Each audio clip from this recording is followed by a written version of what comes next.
जय श्री राम। सखी संग ले कुंवरी तब चली जनु राजमराल। देखत फिरई महीप सब कर सरोज जयमाल। लखन सिया राम जय जय राम। तब राजकुमारी सखियों को साथ लेकर इस तरह चली मानो राजहंसनी चल रही है। वह अपने कमल जैसे हाथों में जयमाला लिए सब राजाओं को देखती हुई घूमने लगी। जेहि दिशि बैठे नारद फूली, सो दिस तेहि न बिलो की भूली। पुनि पुनि मुनि उकुसई अकुलाई, देखि दशा हर गन मुचकाई। जिस ओर नारद जी रूप के गर्भ में फूले बैठे थे उस ओर उसने भूल कर भी नहीं ताका। नारद मुनि बार बार उचकते और छटपटाते हैं। उनकी दशा देखकर शिव जी के गण मुस्कुराते हैं। धारी नृप तानु तह गयउ कृपाला, कुंवरी हरसि मेलेउ जयमाला। दुल्हन लई गेला निवासा, नृप समाज सब भयउ निराशा। कृपालु भगवान भी राजा का शरीर धारण कर वहां जा पहुंचे। राजकुमारी ने हर्षित होकर उनके गले में जयमाला डाल दी। लक्ष्मी निवास भगवान दुल्हन को ले गए। सारी राजमंडली निराश हो गई। मुनि अति विकल मोह मति नाठी, मन गिर गई छूटे जनु गाठी। तब हरिगण बोले मुस्काई, निज मुख मुकर बिलो कहूँ जाई। मोह के कारण मुनि की बुद्धि नष्ट हो गई थी। इससे वे राजकुमारी को गई देख बहुत ही विकल हो गए, मानो गांठ से छूटकर मणि गिर गई हो। तब शिव जी के गणों ने मुस्कुराकर कहा, जाकर दर्पण में अपना मुंह तो देखिए। असी कही दो भागे भय भारी, बदन दीख मुनि बारी निहारी। वेश बिलो की क्रोध अति बाढ़ा, तिनहि सराप दीन अति गाढ़ा। ऐसा कहकर वे दोनों बहुत भयभीत होकर भागे। मुनि ने जल में झांक कर अपना मुंह देखा। अपना रूप देखकर उनका क्रोध बहुत बढ़ गया। उन्होंने शिव जी के उन गणों को अत्यंत कठोर शाप दिया। हो निशाचर जाय तुम कपटी पापी दो, हसेउ हमई सो लेउ पल, बहुरी हसे मुनि को। लखन सिया राम जय जय राम। तुम दोनों कपटी और पापी जाकर राक्षस हो जाओ। तुमने हमारी हंसी की, उसका फल चखो। अब फिर किसी मुनि की हंसी करना। पुनि जल दीख रूप निज पावा, तदपि हृदय संतोष न आवा।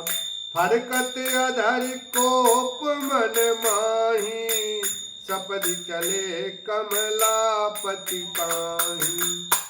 मुनि ने फिर जल में देखा तो उन्हें अपना असली रूप प्राप्त हो गया। तब भी उन्हें संतोष नहीं हुआ। उनके ओंठ फटक रहे थे और मन में क्रोध भरा था। तुरंत ही वे भगवान कमलापति के पास चले। देहं श्राप की मारी हूँ जाई, जगत मोरे उपहास कराई।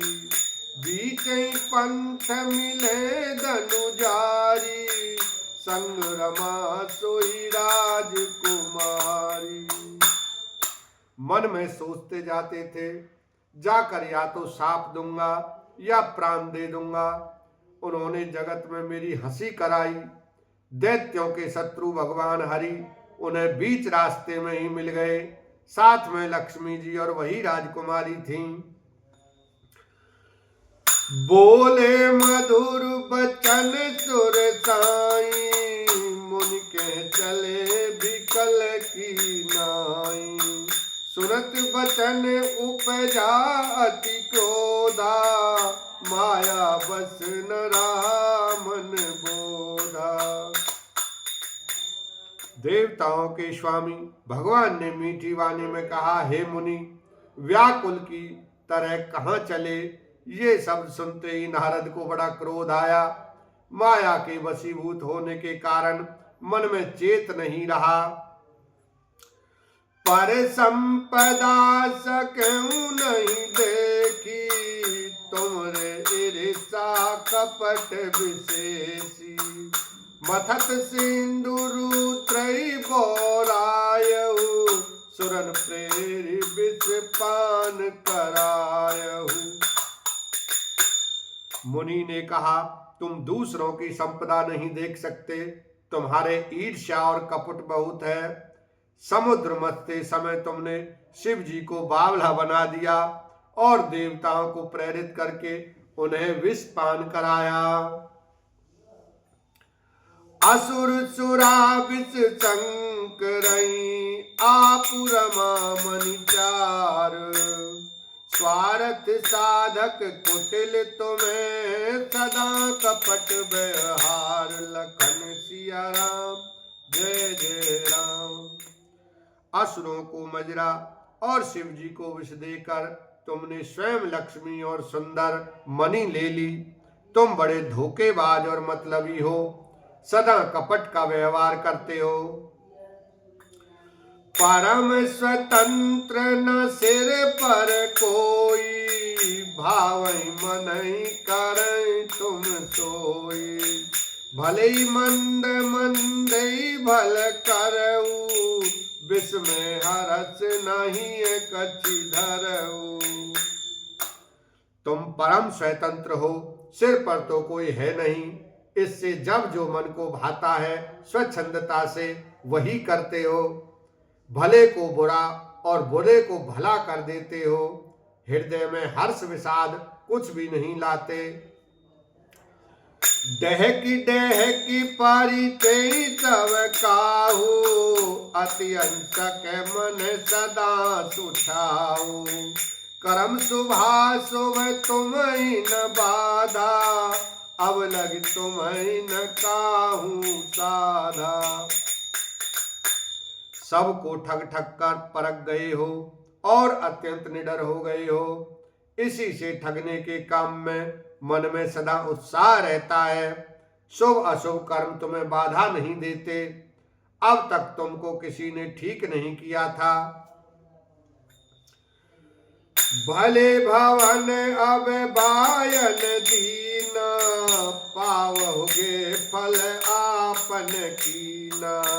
बंचु मोई जवनी धरि देहा, सोई तन धरऊ श्राप मम एहा। अब कि तुमने अच्छे घर बना दिया है, मेरे जैसे जबरदस्त आदमी से छेड़खानी की है, अतः अपने किए का फल अवश्य पाओगे।